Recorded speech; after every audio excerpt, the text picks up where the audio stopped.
Kalau rasa kecewa itu ya kecewa gimana Mas ya? Kami sangat menyesalkan aja.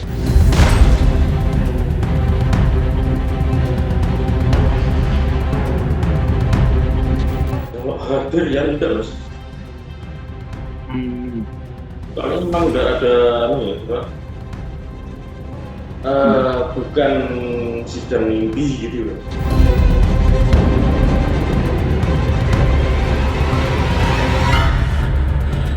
Bilangan barusan tadi aku bilang bahwa Denada tuh konsultasi ke notaris.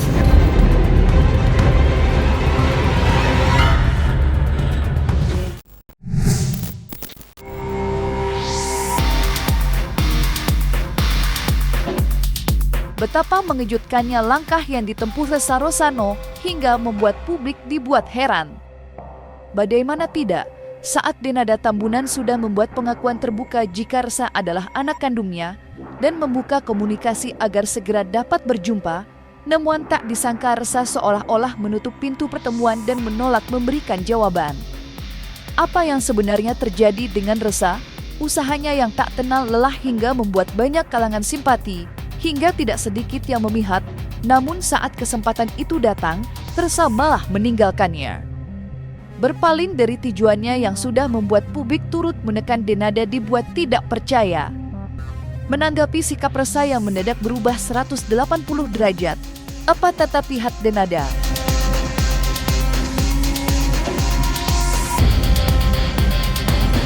Kalau rasa kecewa itu ya kecewa gimana Mas ya? Kami sangat menyesalkan aja. Menyesalkan. Yang seharusnya Ressa ini ya berpikirlah, sudah dewasa juga, sudah pernah menikah juga. Bu ya apa yang telah terjadi itu kan ya seharusnya diperbaiki, mikir ke depannya gitu. Introspeksi lah istilahnya dia ya memang semua orang kelahiran beda-beda. Masalahnya orang juga beda-beda. Saya akan tidak menerima kenyataan kalau saya anggap itu. Seharusnya diperbaiki malah digor-gorkan kemana-mana, dipoles sedemikian rupa sehingga ya bikin gaduh. Pasti kita pengen tekan ekspresi. Mengedepankan estetika Jelas tadi mendengarkan. Hanya lebih kegiran aja kenapa ini gitu. Bahkan ya sedih apa ya. Ya kemarin kan ngurus anaknya yang satunya yang sakit itu, tapi kok si Ressa kok gini, bukan meringankan malah aduh menambah pikiran. iya jelas nggak benar. Kemarin itu kan begini, dia mempertanyakan persoalan itu kenapa kok baru sekarang. Diamnya Ressa yang penuh tanda tanya disebut-sebut erat kaitannya dengan tuntutan 7 miliar yang diajukannya ke Pengadilan Negeri Banyuwangi. Dan hari ini sidang kembali digelar setelah upaya mediasi kedua belah pihak berulang kali gagal. Dan pada sidang kali ini Denada dikabarkan akan hadir langsung untuk bertemu dengan Ressa. Kehadiran Ressa di pengadilan dibenarkan kuasa hukumnya, Iqbal, yang memastikan kehadiran Ressa suatu keharusan. Kini publik bertanya adakah agenda lain yang sedang disusun Denada, dan mungkinkah sikap pasif Ressa tidak lepas dari langkah hukumnya yang menuntut Denada senilai 7 miliar yang kini menjadi sengketa di pengadilan. Kemarin kan mediasi Mas ya, mediasi karena gagal, sudah ada pernyataan gagal dari mediator, berarti besok ini kan mediator itu menyampaikan kepada majelis bahwa mediasi telah gagal yang untuk di dalam pengadilan.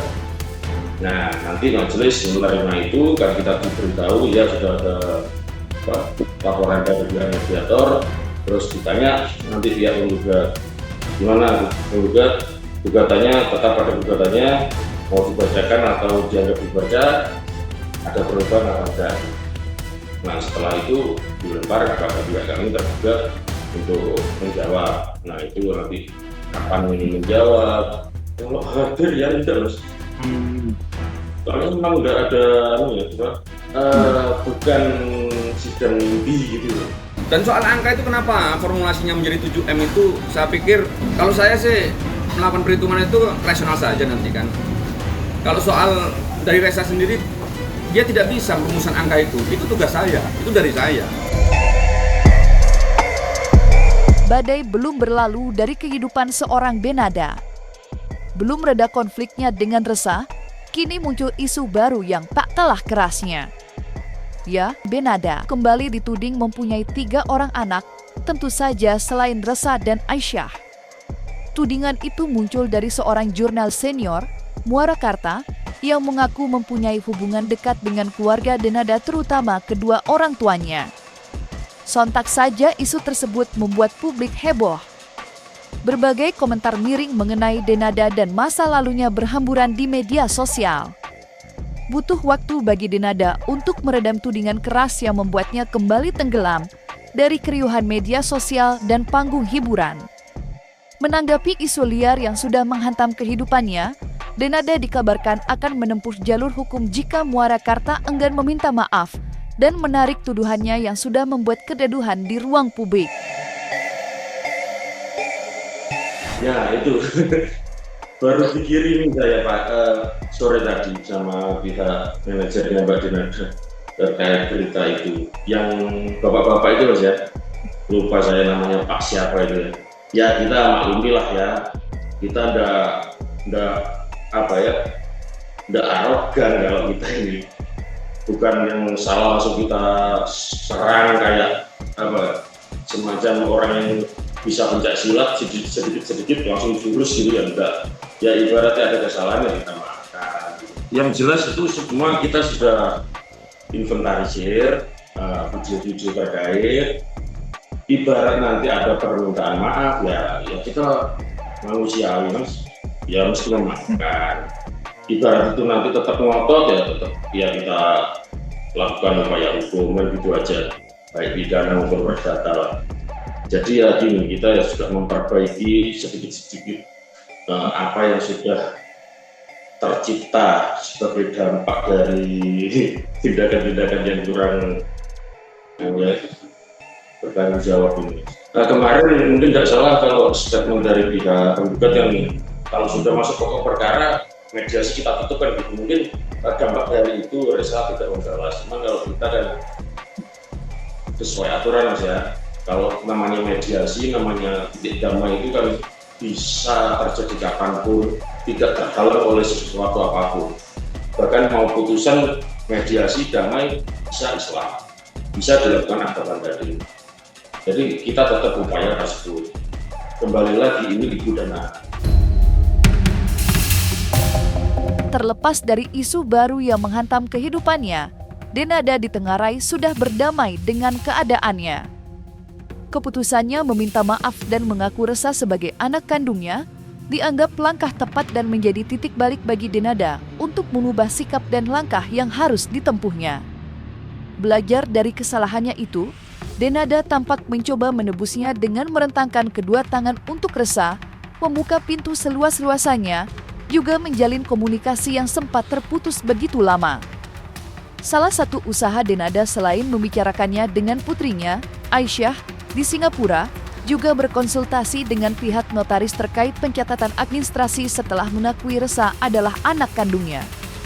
Meski begitu, jalan untuk merangkul Resa tidak lagi merebah, sebaliknya terjal dan berubah arah. Kini persoalannya bukan hanya tentang kasih sayang, tetapi materi dan tuntutan. Hanya dalam sekejap arah anim berubah. Jika dulu Resa yang menggerakkan layar, kini giliran Denada yang berjibaku menggapai Resa yang sudah berbalik arah. Aku bilangan barusan tadi aku bilang bahwa Denada tuh konsultasi ke notaris, memang iya dia cerita sama aku juga. Untuk hal detailnya bagaimana aku nggak tahu, tapi yang jelas dia bicara karena dia concern sekali dengan masa depan anak-anaknya, itu aja. Seperti Kalau apa? dari Resa sendiri masih belum merasa diakui ya Kak? Karena kan bukan dari badannya sendiri, dan Resa juga maunya diakui kan secara tertulis. Kalau dari Resa sendiri, Resa juga tahu ya Kak, masih belum tahu. Itu. Kita fokus ke ibu aja. Ke ibu aja. Iya. Dan kalau ibu mengakui kan pasti bakal tahu. Konflik yang terjadi antara Resa dan Denada mendapat tanggapan luas dari sejumlah kalangan, Tidak terkecuali dari Deoli Payumara, seorang praktisi hukum senior yang turut menyoroti perseteruan ibu dan anak yang dibawanya ke ranah hukum perdata. Seperti diketahui, Resa mengajukan gugatan senilai 7 miliar pada Denada atas dugaan penelantaran anak selama 24 tahun lamanya. Tidak mudah baik bagi Denada apalagi Resa untuk berdamai dan melupakan sengketa hukum yang sedang bergulir di pengadilan. Ada kasih sayang dan tanggung jawab yang tidak didapatkan Resa selama 24 tahun lamanya. Di sisi lain, nilai gugatan Resa pada Denada bukanlah angka kecil di tengah kondisi Denada sendiri yang sekarang penuh dalam tekanan. Menanggapi polemik hukum tersebut, apa kata Deoli Payumara? Adakah jalan terbaik yang dapat ditempuh kedua belah pihak? Jadi kita lihat isi gugatannya dulu nih. Ini Resa adalah anaknya Denada. Ya, Resa meminta pengesahan sebagai anak dari Denada. ya. Denada kemudian mengakuin Resa sebagai anaknya secara publis. Nah, tapi dalam gugatan Resa, permintaan menjadi anak sah atau pengakuan anak itu hanya satu dari beberapa permintaan. Jadi tampaknya si Resa ini selain meminta pengakuan sebagai anak sah dari Denada, juga meminta ganti rugi kan? Ya. 2. Nah, 1 sudah dipenuhi, yang kedua ini belum. Nah, makanya gugatan jalan terus karena dari isi gugatannya Resa tadi itu ada gugatan permintaan pengakuan sebagai anak sah, dan yang kedua adalah permintaan mengenai ganti rugi selama 24 tahun karena tidak diasuh, tidak dibiayai hidupnya, begitu kan, sebagai seorang anak, begitu kan. Nah, ini kan masih berjalan, jadi gugatannya tetap berjalan. Oh iya, tetap gak dicabut kok, gitu. Jadi Resa cuma minta ganti rugi kalau gitu kan, berarti ya sudah, berarti gugatan ini tetap berjalan karena ada permintaan ganti rugi. Berapa permintaan ganti ruginya itu? 7 miliar. Nah, silakan aja diminta di pengadilan. Nah, hakim yang memutus, majelis hakim. Hakim juga akan timbang-timbang. Ya memang nggak dibiayain, ya diputus aja 7 miliar atau kurang atau di bawah itu, kita nggak tahu lah. Tapi yang jelas sih hakim pasti bijaksana. Bicara hukum yang saklek ya, yang saklek. Tapi sebenarnya ketika anak sudah ketemu sama ibunya, halnya nggak seperti ini yang terjadi. Pasti ada hal-hal yang kemudian pertemuan yang bernada orang tua kandung dengan anak kandung. Rasanya apa sih? Kan ada cinta-cintanya di situ, ada sesal-sesalnya di situ kan. Itu bisa merubah banyak keadaan dari hukum. Bisa jadi Denada nggak perlu bayar ganti rugi apapun juga, bisa jadi Resa juga ikhlas, ya sudah, yang penting kita berkeluarga lagi ya. Jadi gitu. Makanya ada ilmu kasih sayang tadi kan, baik buat Denada maupun buat si Resa. Resa ini kehilangan kasih sayang, baik dari ibu kandung maupun dari bapak kandung. Tapi ketika sekarang dia ketemu bahwa ibunya Denada sudah diakuin oleh Denada, berarti dia hampir menemukan kasih sayang. Belum terlambat. Jadi kedepannya mungkin Denada akan akur dengan Resa sebagai ibu dan anak.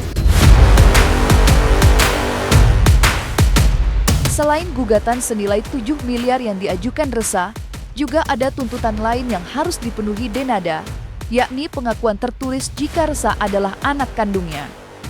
Dan pengakuan lisan harus juga dibuktikan secara tulisan, dalam hal ini melalui notaris untuk pencatatan administrasi sebelum dimohonkan ke Dukcapil untuk melengkapi pengakuan Denada mengenai status Resa sebagai anak kandungnya.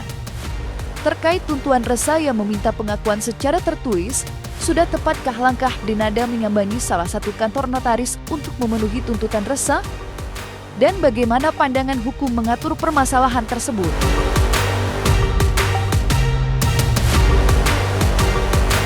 Ya, pengakuan sebagai anak ini sah lewat jalur testimonial. Itu testimonial. Kan? Akte kan, akte testimoni pengakuan status. Kemudian dari akte notaris tadi kemudian dimasukkan ke Dukcapil sebagai status anak, misalnya dalam kartu keluarga, atau si Resa kemudian mendapatkan ini, jadi di statusnya Resa adalah anak dari Denada, gitu kan. Itu dalam status kartu keluarganya Resa. Oh iya, dia harus mengurus itu. Kalau benar itu adalah anaknya, ya masa dia tidak mengakui anak yang menjadi anak kandungnya sendiri kan. Itu keterlaluan banget itu si Denada kalau nggak mengurus administrasi seperti itu. Oh iya, dia harus Dan mengurus itu. harus. Kalau benar itu adalah anaknya, ya masa dia tidak mengakui anak yang menjadi anak kandungnya sendiri kan. Itu keterlaluan banget itu si Denada kalau nggak mengurus administrasi seperti itu. Kan kalau mengakuin kadang-kadang oh itu anak saya ini, tapi kalau tidak dipublish dan tidak terregister kan, ya kasihan anaknya begitu. Jadi pengakuan ini ada yang pengakuan memang karena kasih sayang, ada pengakuan berdasarkan undang-undang begitu. Nah, sayang sekali kalau kasih sayang pun nggak dikasih, undang-undang juga nggak dikasih kan, padahal itu anak kandungnya, darah dagingnya begitu. Makanya Denada ini mungkin tidak memberikan kasih sayang kepada anaknya. Nah, pengakuan sebagai orang tua yang penuh kasih sayang kan, coret, nggak pernah ngasih, ya kan, nggak bagus ini ya sebagai orang tua. Tapi undang-undang paling nggak ada begitu kan. Ini juga kalau nggak dikasih juga lebih nggak bagus lagi, namanya jahat begitu. Jadi kalau dia ya udah saya akui secara undang-undang, itu biarkan separuh tuh, karena kasih sayang nggak pernah diberikan.